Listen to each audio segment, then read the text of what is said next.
नेत्र हे भुवन भास्कर नमो नमो। हे सृष्टि के सिरजनहार दिवाकर नमो नमो।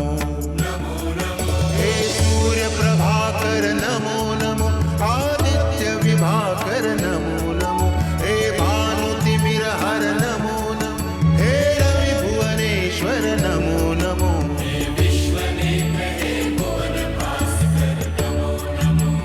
नमो नमो। हे सृष्टि के सिरजनहार दिवाकर नमो नमो। ओम सूर्याय नमो नमः। ओम सूर्याय नमो नमः। ओम सूर्याय नमो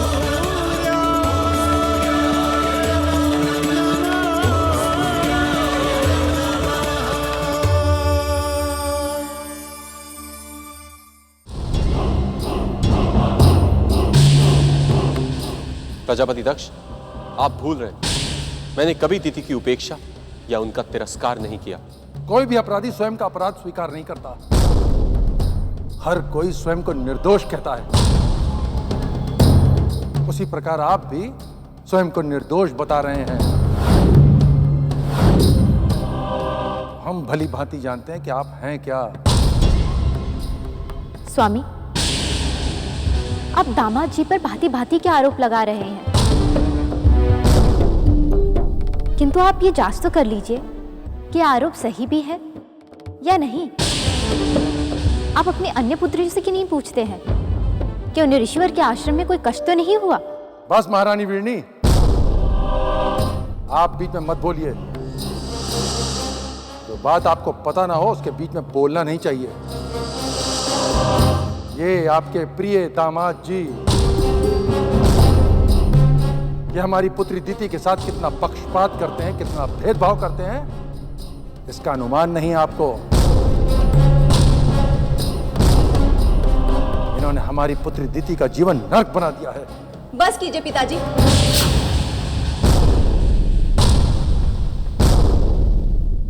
अब हम अपने पति के विरुद्ध और कुछ भी नहीं सुनेंगे। हम बहुत देर से आपकी अनकल बातें सुन रहे हैं। माता श्री ने ठीक कहा है, आश्रम में क्या होता है ये आपको हम सबसे पूछना चाहिए। पुत्री अदिति, तुम हमारे बीच में मत बोलो। आप हमारे पति पर इतने सारे आरोप लगा रहे हैं पिताश्री। आप कहते हैं आपको सत्य पता है, किंतु सत्य ये है कि ऋषिवर एक अच्छे पति हैं। बल्कि अच्छे पति ही नहीं, एक आदर्श पति हैं वे।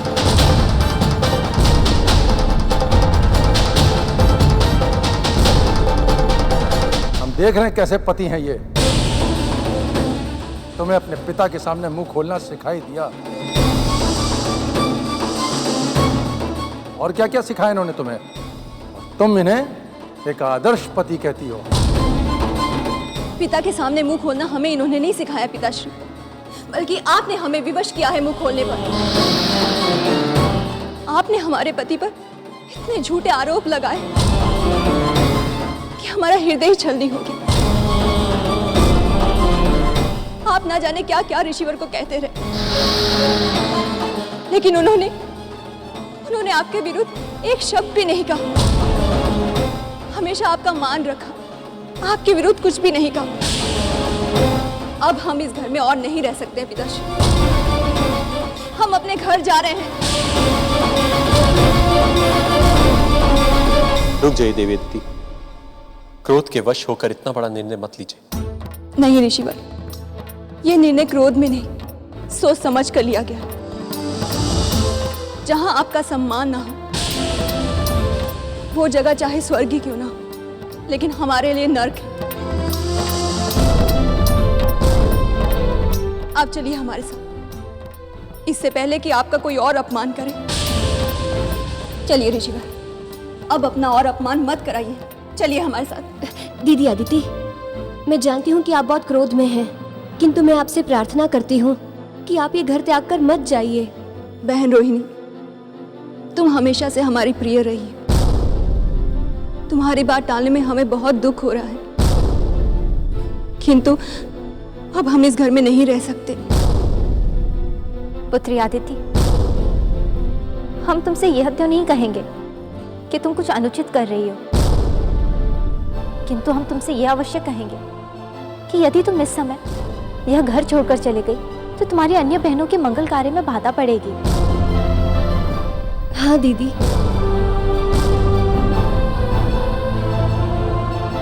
यदि फिर भी तुम जाना चाहती हो तो तुम्हें कौन रोक सकता है?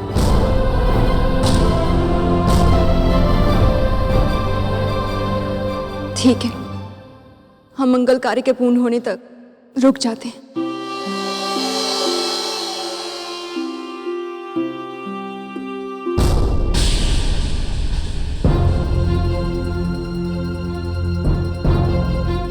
पिताश्री, क्या हम आपसे एक सवाल पूछ सकते हैं?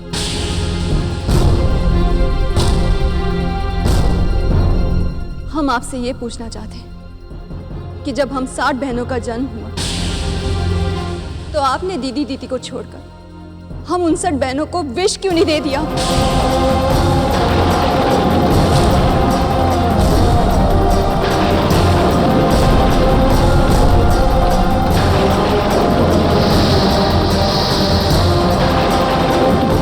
हाँ पिताश्री, हम सबके मन में भी यही प्रश्न कई समय से चल रहा है और मैं भी आपसे यही पूछना चाहती हूँ कि आपने हमारे जन्म लेते ही विष क्यों नहीं दे दिया?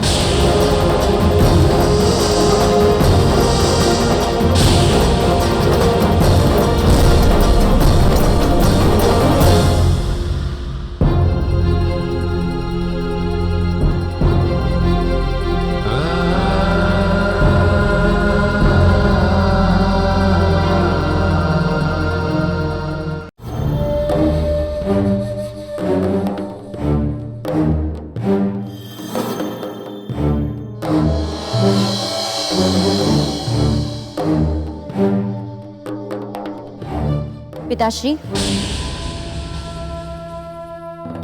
आज उस कुल कलंकिनी अदिति ने जो कुछ भी किया उसका कारण उसका दिन प्रतिदिन बढ़ता अभिमान है।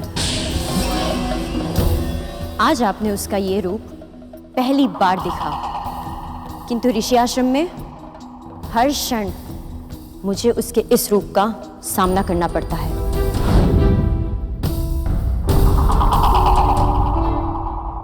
किंतु ये सब कैसे हुआ पुत्री?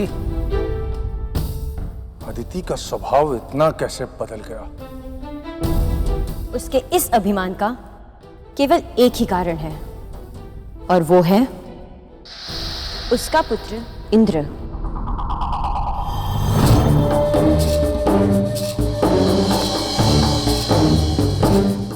तुम ठीक कहती हो पुत्री,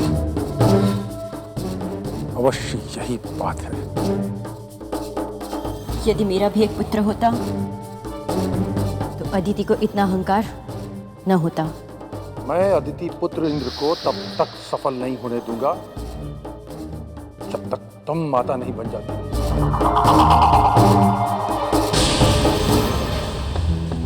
असुरराज पुलुमान की पुत्री शची ने मुझे बताया कि इंद्र सविता देव की कठोर तपस्या कर रहा है। असुरराज पुलुमान की बातें तो वे लोग भी कर रहे थे। यह कन्या हमारे पारिवारिक बातों में किस प्रकार सम्मिलित हो गई?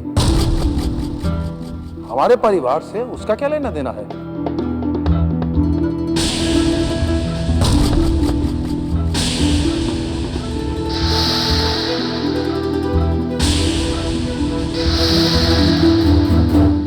सब समझ गया।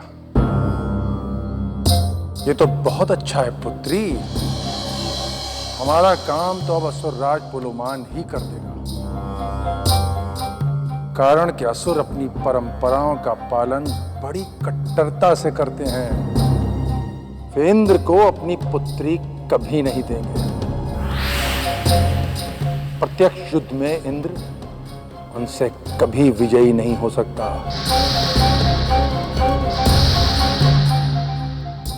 कारण कि असुरों का शारीरिक बल इतना अधिक होता है कि उन पर युद्ध में विजय पाना असंभव है। और फिर इंद्र का अनुष्ठान कभी पूरा नहीं होगा।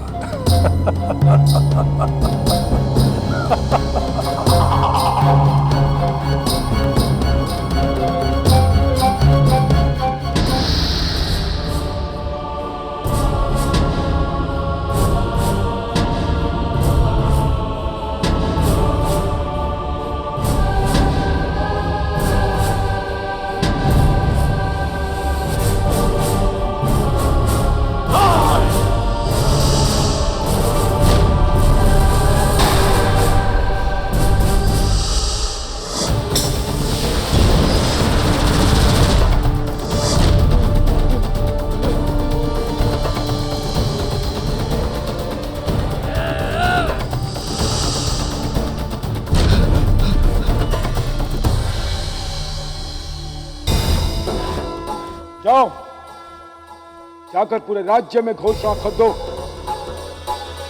कि वो तपस्वी जिसने हमारी पुत्री को प्रेम जाल में फंसाया है और हमारी कलंकनी पुत्री, जो कोई इन दोनों का वध करेगा उसे हम आधा राज्य दे देंगे।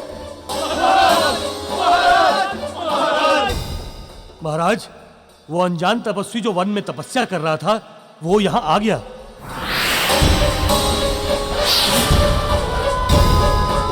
उस तपस्वी की मृत्यु उसे यहाँ तक खींच लाई है। उसने तो हमारा काम और भी सरल कर दिया है। हम अभी उसकी आत्मा का परमात्मा से मिलन करवाते हैं। महाराज, हम लोग असुर हैं। हमारी शक्ति रात में बढ़ जाती है और दिन में घट जाती है। हो सकता है कि वो मायावी तपस्वी ये बात जानता हो, इसीलिए दिन के समय हमारे नगर में घुसा हो। हम तुम्हारी बात का अर्थ नहीं समझे। मेरा सुझाव है कि उस मायावी तपस्वी के साथ यदि रात के समय युद्ध किया जाए तो अच्छा होगा। हाँ, बहुत ही उचित सुझाव दिया है तुमने। सैनिकों, बाहर जाओ और शाम तक उस मायावी को उलझा कर रखो। हम रात होने पर उससे युद्ध करेंगे। जाओ। जी महाराज।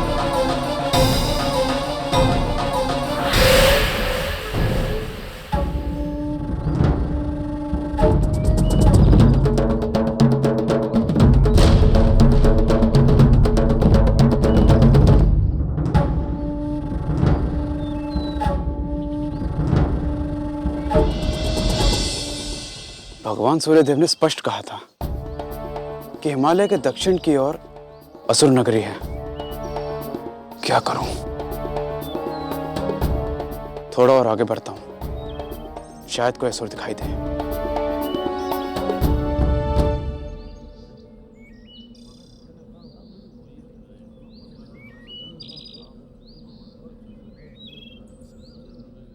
प्रणाम भाइयों।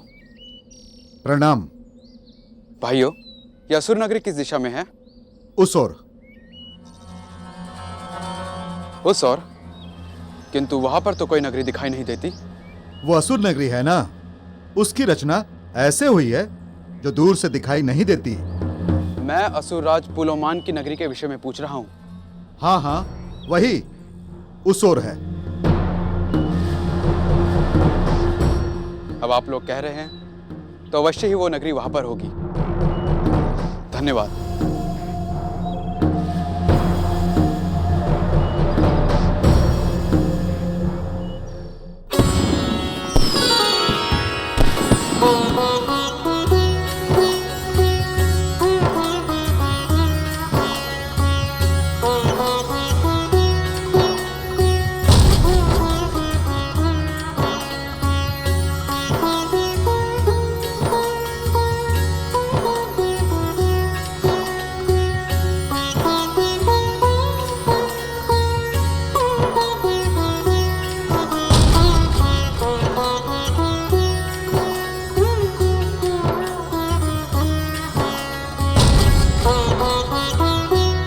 देवी वीरनी, प्रजापति दक्ष कहीं दिखाई नहीं दे रहे हैं।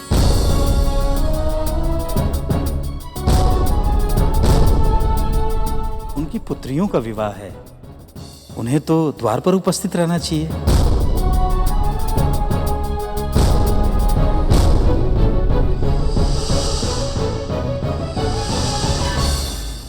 आपका बहुत बहुत धन्यवाद मित्र शुक्रदेव। हमें पूरा विश्वास था कि आप अवश्य आएंगे। मेरे परम मित्र दक्ष की कन्याओं का विवाह हो और मैं ना आऊं, ये कैसे हो सकता है?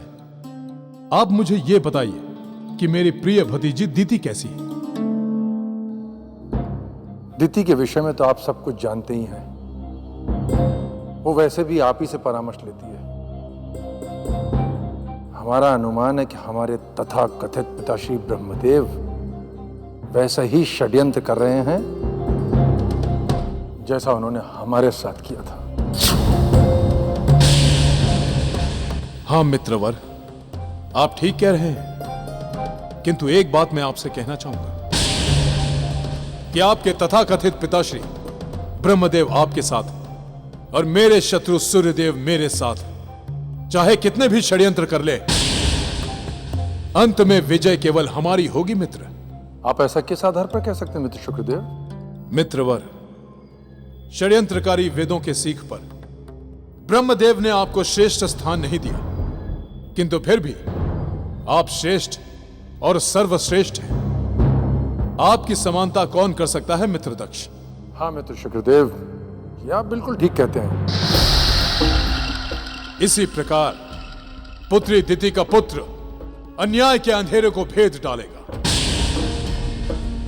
सबके षड्यंत्र केवल तभी तक चलेंगे जब तक पुत्री दिति का पुत्र जन्म नहीं ले लेता।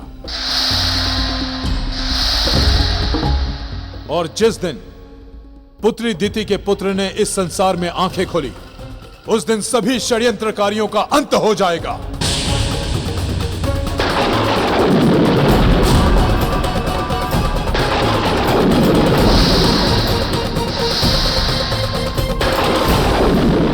हम समझ गए मित्र शुक्रदेव। वर्तमान चाहे जो भी हो, किंतु भविष्य हमारी प्रिय पुत्री दिति के ही नाम है। पिता प्रणाम शुक्रदेव। पिताश्री, बारात आ गई है। पुत्री दिति, विवाह है तो बारात तो आएगी ही। स्वामी, शुक्रदेव, कैसे हैं आप? सब कुशल तो है? मैं बिल्कुल ठीक हूं भाभी श्री। आपको पुत्रियों की विवाह की बधाई हो। धन्यवाद स्वामी। बारात आ गई है, सब आपके लिए पूछ रहे हैं। भाभी श्री, हमारे मित्र दक्ष के दर्शन तो सभी करना चाहते हैं, किंतु पृथ्वी सम्राट प्रजापति दक्ष के दर्शन इतनी सरलता से मिल जाए, यह संभव नहीं।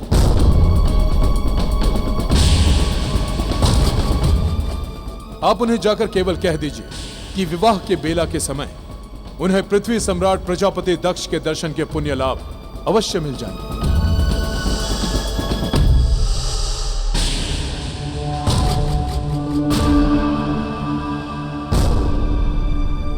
स्वामी, कन्याओं के विवाह में द्वार पर पिता को अतिथियों का स्वागत करना चाहिए। बस बस, हमें शिक्षा मत दीजिए।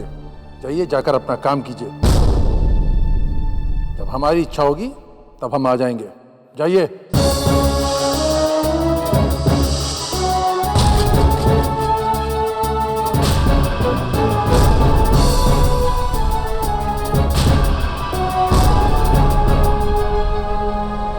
पुत्री दिति, कौन कौन से अतिथि आए हैं? अनेकों अतिथि आए हैं शुक्रदेव।